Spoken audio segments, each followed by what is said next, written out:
Aí agora com a perspectiva de que os juros podem cair ali na frente, porque o governo vai atacar o problema fiscal, aumentando os impostos.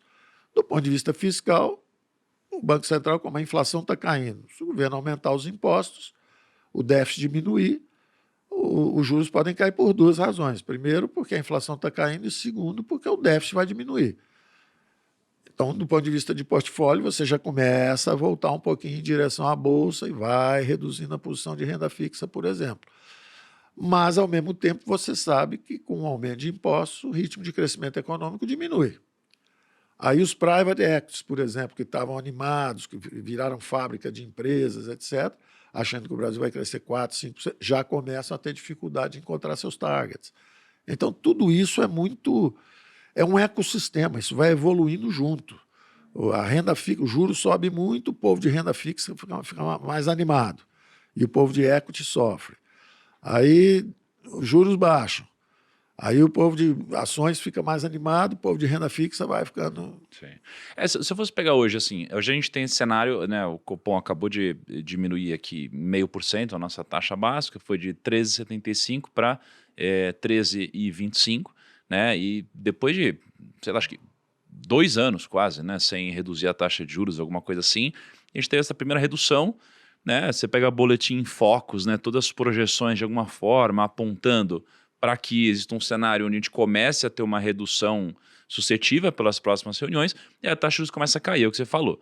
As pessoas elas deixam de talvez alocar tanto assim, ou pensar tão de uma forma otimista na renda fixa, pós-fixada, e a bolsa, por outro lado, ela tende a desempenhar melhor porque o custo-oportunidade muda. Só que a bolsa começou a subir muito antes da taxa de juros começar a ser reduzida, porque o mercado ele é muito complexo. É sempre assim. Ele sempre tenta Ele antecipar sempre de alguma antecipa. forma. E aí é o que eu vou te perguntar agora. Nesse cenário que a gente vive de possível redução de taxa de juros, primeiro, isso aqui é um bom caminho para o Brasil na sua concepção? É o que deve acontecer? É o que o Brasil deveria fazer, reduzir a taxa de alguma forma? E aí depois disso, pensando que esse é um contexto que deve acontecer ou está acontecendo, o que fazer sob uma ótica de portfólio? E lembrando que o mercado ele é complexo, porque a gente sempre tem que, de alguma forma, antecipar o futuro melhor do que as pessoas que já estão antecipando hoje. Então, assim, taxa de juros vai cair, é bom para o Brasil, e o que eu devo fazer com o meu portfólio, de uma forma geral? Vamos lá. Você tocou num fenômeno mais importante desses fenômenos econômicos, na dimensão mais importante desse fenômeno econômico, que é justamente a questão das trajetórias. A economia é um animal que se move, é um organismo vivo que se move num ambiente também onde há choques, adaptações, tudo isso. Por isso que é importante a flexibilidade, preços flexíveis, câmbio, juros. As ferramentas têm que estar mais ou menos reagindo ao que está acontecendo. Então, o que nós antecipamos? Quando houve o Covid, o Brasil caiu, nós disparamos os mecanismos anticíclicos, a economia bateu no fundo e voltou rapidamente.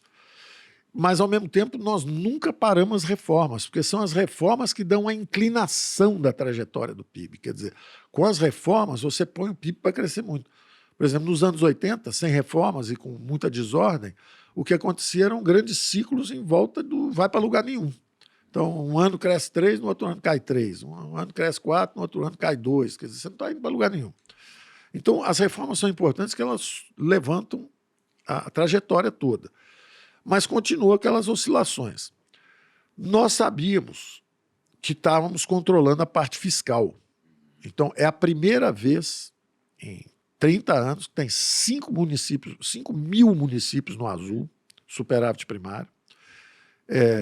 E eu conversava com o presidente do Banco Central à época, né? Conversávamos com uma certa regularidade, como o Banco Central é independente, mas ele tem que conversar com o ministro da Fazenda, trocar ideias sobre o que está acontecendo na economia. Nós íamos juntos lá para fora, voltávamos. Então, trocando sempre ideias sobre isso. O que acontece? Nós já sabíamos que tínhamos gasto muito dinheiro anticiclicamente, mas eu disparei gastos transitórios.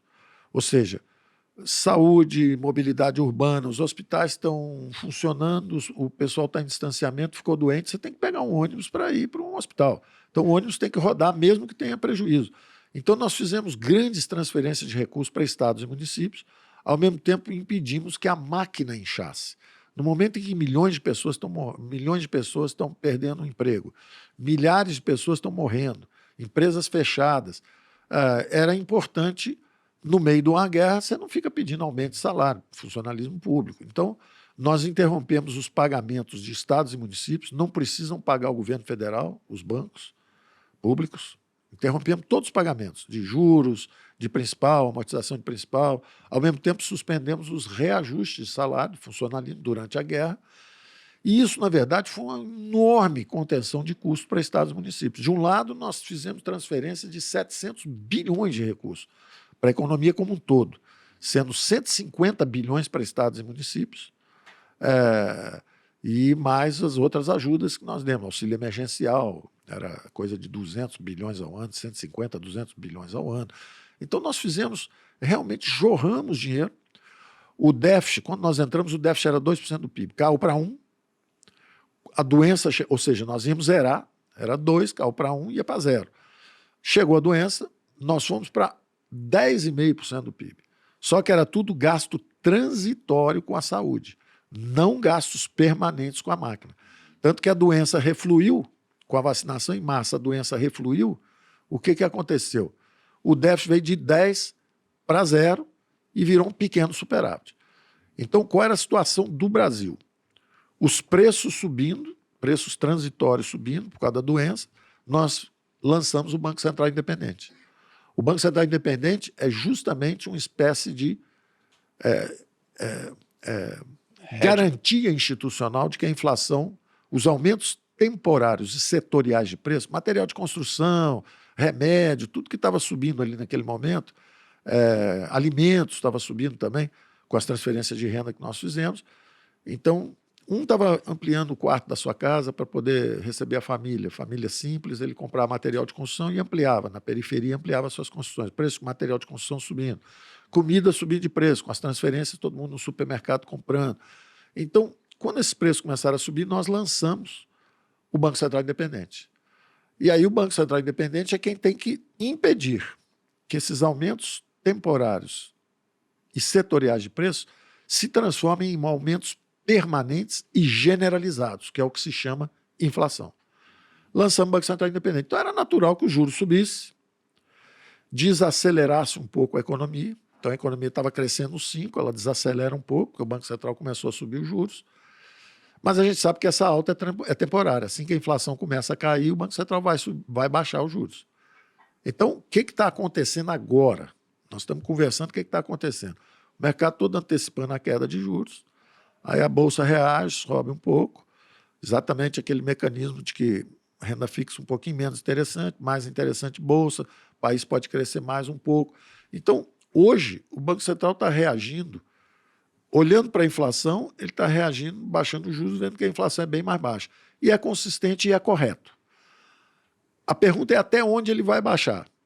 Se a situação fiscal fosse semelhante à que nós deixamos, 5 mil municípios com azul, 26 estados, superávit primário também, no azul, Distrito Federal no azul, superávit primário, Governo Federal no azul, superávit primário, as estatais com 200 bilhões de reais de superávit, saindo de um déficit de 20 para um superávit de 200.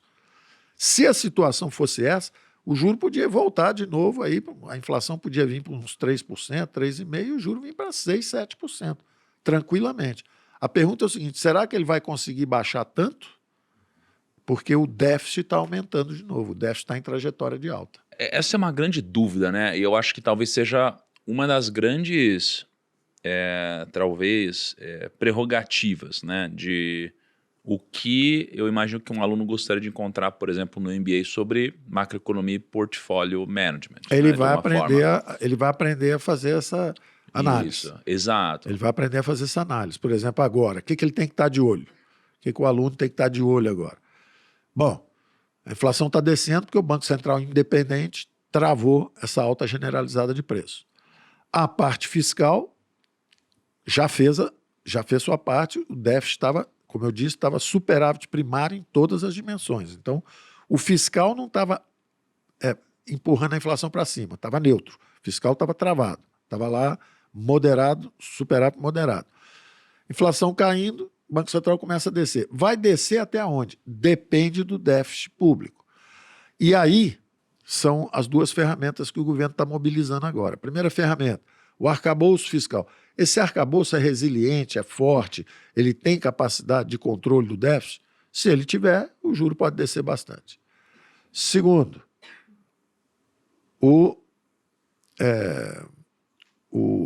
a reforma tributária. Em princípio, a reforma tributária que nós estávamos conduzindo era para simplificar e reduzir os impostos. O governo hoje não tem essa liberdade. Hoje ele já disse que precisa aumentar os impostos. Então, evidentemente, a trajetória de juros vai depender, até onde o Banco Central pode baixar os juros, vai depender dessas duas variáveis. O governo vai conseguir, com o arcabouço fiscal, conter os gastos? 1. 2. O governo vai conseguir, com a reforma tributária, fechar o gap fiscal? Então tem que ficar de olho, o aluno tem que ficar de olho nessas duas coisas. Se essas duas coisas se provarem consistentes, o juro pode descer bastante. Se não, o juro vai descer mais devagar e menos do que desceria. Você certamente conhece esse cara aqui como ministro da Economia nos últimos 4 anos. Mas pouca gente sabe que o Paulo Guedes é, na verdade, um dos empreendedores mais bem-sucedidos do setor de educação no Brasil. Nas décadas de 80 e 90, ele comandou o IBMEC e lançou o primeiro MBA executivo do Brasil. Nos últimos 15 anos, como gestor de fundos de private equity, ele investiu em 4 empresas de educação que depois fizeram IPO. O próximo passo do Paulo Guedes no setor de educação já está decidido. O Grupo Primo fechou uma parceria para lançar um novo MBA em macroeconomia e gestão de portfólio com o Paulo Guedes. Vai ser um MBA para você aprender a analisar cenários econômicos e, a partir disso, tomar boas decisões de investimentos. Tá animado, Paulo? Bastante animado, né? A ideia de vocês de distribuir conhecimento para jovens investidores é excepcional e merece todo o apoio. Então você pode experimentar esse MBA que vai ser lançado e verificar se você gostaria de ser aluno. Porque o Paulo Guedes vai dar um presente para vocês. Ele vai fazer 4 aulas magnas gratuitas para falar sobre caminhos para prosperidade, economia e alocação de portfólio. E é gratuito. É só você clicar aqui no botão embaixo e pegar o seu convite agora mesmo. Peço para o pessoal clicar aqui embaixo, Paulo. Normalmente ele dá bons conselhos. Ou seja, clica aqui embaixo.